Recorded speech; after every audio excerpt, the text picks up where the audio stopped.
नमस्कार, आप देख रहे हैं खास खबर बिहार झारखंड में। हूं आपके साथ विवेकानंद झा। चलिए अब बिहार झारखंड की खास खबरों का रुख करते हैं और खबर भागलपुर से है, जहां सामाजिक सेवा एवं मानवता की मिसाल पेश करते हुए बिहार ट्रोली साउंड संगठन द्वारा पेयजल शिविर का आयोजन किया गया। भीषण गर्मी और उमस के बीच आयोजित इस शिविर में राहगीरों, श्रद्धालु और आम लोगों को शुद्ध एवं ठंडा पेयजल उपलब्ध कराया गया, जिससे लोगों को बड़ी राहत मिली। कार्यक्रम में संगठन से जुड़े साउंड व्यवसायी और सदस्य बड़ी संख्या में मौजूद रहे। सभी ने मिलकर सेवा भाव के साथ लोगों को पानी पिलाया। वहीं इस दौरान संगठन के पदाधिकारियों ने मानवता की मिसाल पेश की। वहीं सामाजिक कार्यों में उनकी भागीदारी सक्रिय रही। भविष्य में भी जरूरतमंदों के लिए ऐसे आयोजन किए जाएंगे। स्थानीय लोगों ने इस पहल की सराहना करते हुए कहा कि समाज में सकारात्मक संदेश देना और भाईचारे को मजबूत करना ही असली धर्म है।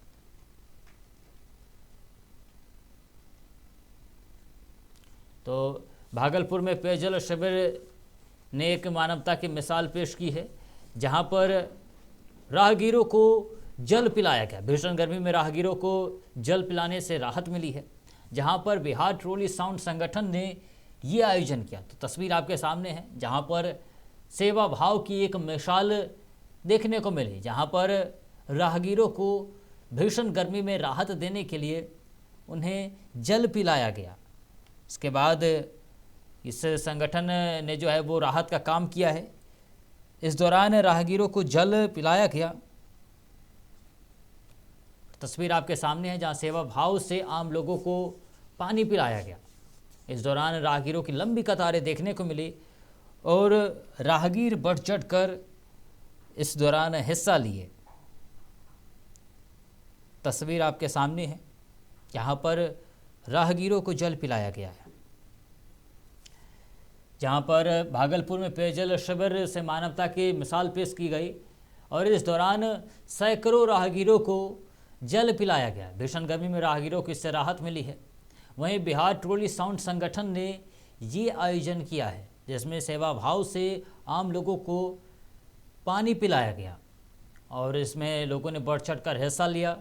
बच्चे, बुजुर्ग सभी ने इसमें हिस्सा लिया और भागलपुर में इस दौरान भीषण गर्मी से राहगीरों को राहत मिली है। तस्वीर आपके सामने है, जहां पर बिहार ट्रोली साउंड संगठन ने ये आयोजन किया है और राहगीरों को जल पिलाया गया।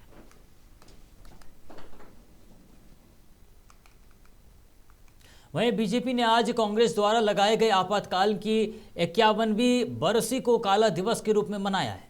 इस अवसर पर बिहार बीजेपी के मंत्री दिलीप जायसवाल ने कहा कि जब जब आपातकाल का समय याद आता है, रोम खड़ा हो जाता है।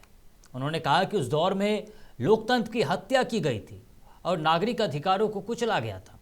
कार्यक्रम के दौरान बीजेपी नेताओं ने आपातकाल को लोकतंत्र के इतिहास का काला अध्याय बताया और कांग्रेस पर गंभीर आरोप लगाए। पार्टी की ओर से देश भर में अलग अलग कार्यक्रमों के द्वारा जो है वो आयोजित किया गया और लोकतंत्र सेनानियों को सम्मानित किया गया। दिलीप जायसवाल ने कहा कि आज भी लोग उस दौर की भयावहता से भूल नहीं पाए, जब अभिव्यक्ति के स्वतंत्रता पर रोक लगा दी गई थी और विपक्षी नेताओं को जेल में डाल दिया गया था। बीजेपी ने इस मौके पर आपातकाल पीड़ितों को याद करते हुए लोकतंत्र की रक्षा के लिए संकल्प को दोहराया। वहीं बीजेपी प्रदेश कार्यालय में आयोजित सहयोग कार्यक्रम में बिहार सरकार के युवा रोजगार एवं कौशल विकास मंत्री अरुण शंकर प्रसाद ने आम जनता की समस्याएं सुनी और उनके समाधान का भरोसा दिलाया। कार्यक्रम के दौरान अलग अलग क्षेत्रों से आए लोगों ने अपनी समस्याएं मंत्री के समक्ष रखी। अरुण शंकर प्रसाद ने कहा कि सहयोग शिविर का उद्देश्य जनता की समस्याओं का त्वरित समाधान करना है। उन्होंने बताया कि जिस विभाग से संबंधित शिकायतें आती है, उन विभागों के अधिकारियों से बातचीत कर समस्याओं के निराकरण का प्रयास किया जाता है। रोजगार के मुद्दे पर मंत्री ने बड़ा दावा करते हुए कहा कि उनका विभाग आगामी 5 वर्षों में 5 लाख रोजगार उपलब्ध कराने की दिशा में काम करेगा। उन्होंने कहा कि युवाओं को रोजगार और कौशल विकास से जोड़ने के लिए कई योजनाएं संचालित की जा रही है। नवंबर से अभी तक हम लोगों ने 80,000 से अधिक लोगों को रोजगार देने का काम किया है और आगामी जुलाई में फिर हम 20,000 लोगों को रोजगार देने का लक्ष्य रखे हैं। तो इस प्रकार से हम लगातार हम अपने विभाग की ओर से काम कर रहे हैं। युवा रोजगार एवं कौशल विकास विभाग 5 लाख लोगों को 5 वर्ष के अंदर रोजगार देने का संकल्प लिया है। वहीं पटना में गन्ना मंत्री संजय कुमार ने प्रेस वार्ता में बड़ा ऐलान करते हुए कहा कि आज का दिन ऐतिहासिक है। उन्होंने बताया कि मॉडल कॉम्प्लेक्स शुगर मिल को मंजूरी मिल गई है, जिससे बिहार देश का पहला राज्य बनेगा जहां चीनी के साथ साथ सीबीजी, एथेनॉल और बिजली का भी उत्पादन किया जाएगा। मंत्री ने कहा कि बंद पड़ी चीनी मिलों को फिर से शुरू करने का निर्णय लिया गया है और इस वर्ष 5 चीनी मिलों के उद्घाटन की उम्मीद है। प्रधानमंत्री के नवंबर में इन परियोजनाओं की नींव रखने की संभावना है। उन्होंने बताया कि निवेशकों को 30 साल की लीज पर जमीन दी जाएगी और ₹1 टोकन मनी के रूप में लिया जाएगा। सरकार ने नई नीति के तहत गन्ना उद्योग को बढ़ावा देने का निर्णय लिया है। ICAR के साथ मिलकर उन्नत बीज उत्पादन पर भी काम चल रहा है। नई परियोजनाओं के लिए वित्तीय सहायता और शुल्क प्रतिपूर्ति जैसी सुविधाएं भी दी जाएंगी, जिससे राज्य में गन्ना उत्पादन और उद्योग को मजबूती मिलेगी। वहीं किशनगंज जिले के ठाकुरगंज नगर पंचायत स्थित कलकतिया फॉर्म काली मंदिर में हुए चोरी की घटना को लेकर क्षेत्र में आक्रोश का माहौल है। गुरुवार को ठाकुरगंज विधायक गोपाल अग्रवाल मंदिर पहुंचे और मां काली की पूजा अर्चना करने के बाद मंदिर प्रबंधन समिति से मुलाकात कर घटना की विस्तृत जानकारी ली। मामले की गंभीरता को देखते हुए विधायक ने किशनगंज पुलिस अधीक्षक संतोष कुमार से दूरभाष पर बातचीत कर घटना के शीघ्र उद्भेदन की मांग की। साथ ही नगर क्षेत्र में पूर्व मंदिरों में हुई चोरी की घटनाओं की पुनः जांच कराने की मांग भी उठाई। मीडिया से बातचीत में विधायक ने कहा कि मंदिर में चोरी की घटना केवल संपत्ति की चोरी नहीं, बल्कि धार्मिक आस्था पर सीधा प्रहार है। उन्होंने आरोप लगाया कि पहले हुई कई मंदिर चोरी की घटनाओं का अब तक खुलासा नहीं हो चुका है, जिससे अपराधियों का मनोबल बढ़ा है। विधायक ने विश्वास जताया कि वर्तमान पुलिस अधीक्षक इस मामले में त्वरित और प्रभावी कार्रवाई कर दोषियों को जल्द गिरफ्तार करेंगे। वहीं कांग्रेस ने देश भर में छात्रों की आवाज को एक मंच देने और शिक्षा व्यवस्था और परीक्षा प्रणाली में सुधार करने की मांग को लेकर छात्रों की गूंज नाम से राष्ट्रव्यापी अभियान शुरू किया है। यह 40 दिनों तक चलने वाला अभियान देश के 28 प्रमुख शहरों में आयोजित किया जाएगा, जिसमें छात्र, अभ्यर्थी, कोचिंग हब, कॉलेज कैंपस, पुस्तकालय और युवा समूह शामिल होंगे। बिहार कांग्रेस के प्रदेश अध्यक्ष राजेश राम ने कहा कि देश की शिक्षा व्यवस्था पूरी तरह से ICU में है और इसे सुधारने की सख्त जरूरत है। उन्होंने कहा कि यह अभियान छात्रों की समस्याओं को राष्ट्रीय स्तर पर उठाने का प्रयास है। राजेश राम ने यह भी जानकारी दी कि इस अभियान के तहत कांग्रेस नेता राहुल गांधी पटना आएंगे और कोटा की तर्ज पर यहां भी एक नॉन पॉलिटिकल कार्यक्रम में हिस्सा लेंगे। पार्टी का दावा है कि यह अभियान छात्रों की वास्तविक समस्याओं को सामने लाने में अहम भूमिका निभाएगा।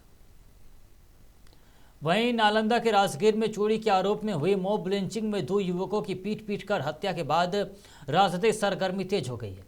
इस घटना को लेकर लोजपा सांसद अरुण भारती मृतक श्रवण पासवान और पिंटू पासवान के घर पहुंचे और परिजनों से मुलाकात की। सांसद ने कहा कि अपराधी चाहे किसी भी बिल में छुपा हो, उसे खोज निकाला जाएगा।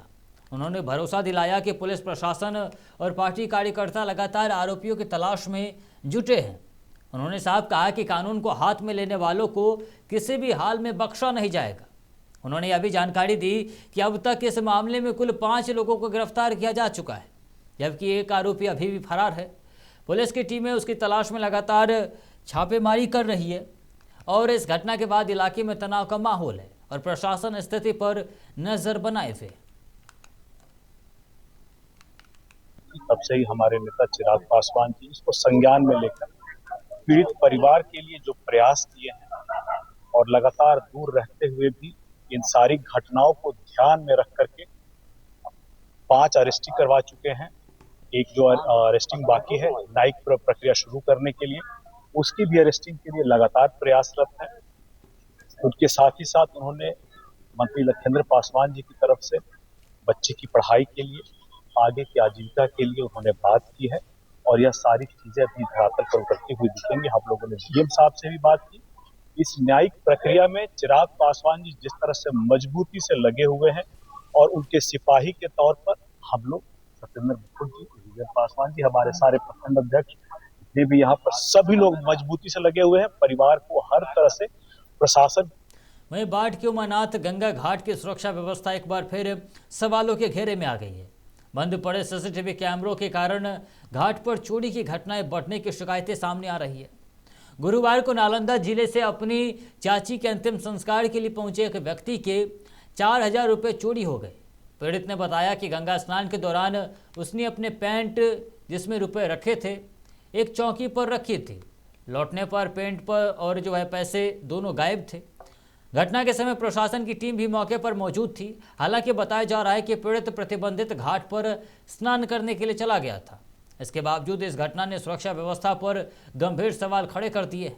स्थानीय महंत ने बताया कि घाट पर लगे सीसीटीवी लंबे समय से बंद है और उनकी मरम्मत नहीं हुई है। स्थानीय लोगों ने प्रशासन से कैमरे चालू कराने और सुरक्षा व्यवस्था मजबूत करने की मांग की है। किस दुकान पर रखे हुए थे? किसी से कहे थे कि हम रख रहे हैं? कोई दुकान पर रखे थे? गारंटी दुकानदार को दिए थे। सीसीटीवी कैमरा लगा हुआ, क्या स्थिति है? सीसीटीवी कैमरा के सब रूमें खत्म हो गया। अच्छा। और सब जगह लगा था, तार फाट टूट गया।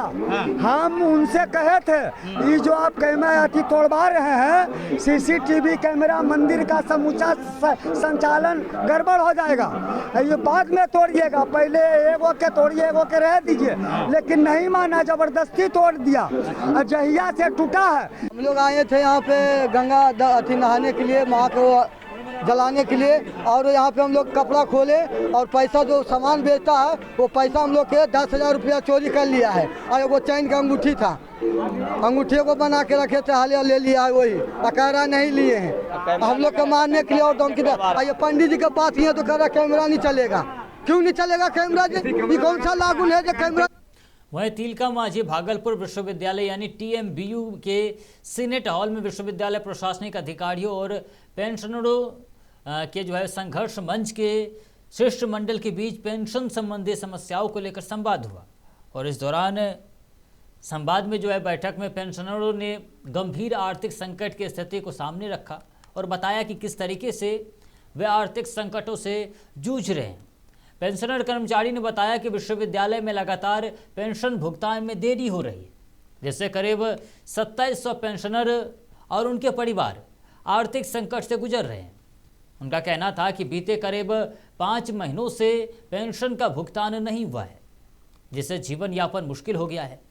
पेंशनर संघर्ष मंच के सदस्यों ने आरोप लगाया कि सरकार द्वारा राशि उपलब्ध कराए जाने के बावजूद समय पर भुगतान नहीं किया जा रहा है, जिससे कर्मचारियों के साथ अनदेखी हो रही है। इस दौरान उन्होंने विश्वविद्यालय प्रशासन से नियमित और समय पर पेंशन भुगतान सुनिश्चित करने की मांग की है। बैठक में अधिकारियों ने समस्याओं को गंभीरता से सुनते हुए समाधान करने का आश्वासन दिया। साथ ही साथ प्रक्रिया को जल्द सुधारने की भी बात कही है। तिलका मांझी भागलपुर विश्वविद्यालय के पेंशनरों का फरवरी माह से लेकर के मई माह तक का पेंशन रुका हुआ था और ये कहा जा रहा था कि सरकार से अनुदान नहीं आई है। अचानक मार्च से मई तक का अनुदान आ गया और उस पत्र में साफ लिखा जाता है कि अनुदान की राशि एक मुश्त निकासी की अनुमति दे दी गई है। हमारे साथ सैलरी भी रुके हुए थे। जब तक सैलरी रुके हुए थे हम लोग धैर्य रखे हुए थे। तो फिलहाल के लिए खास खबर में इतना ही। ऐसे तमाम खबरों के लिए देखते रहिए महुआ खबर। नमस्कार।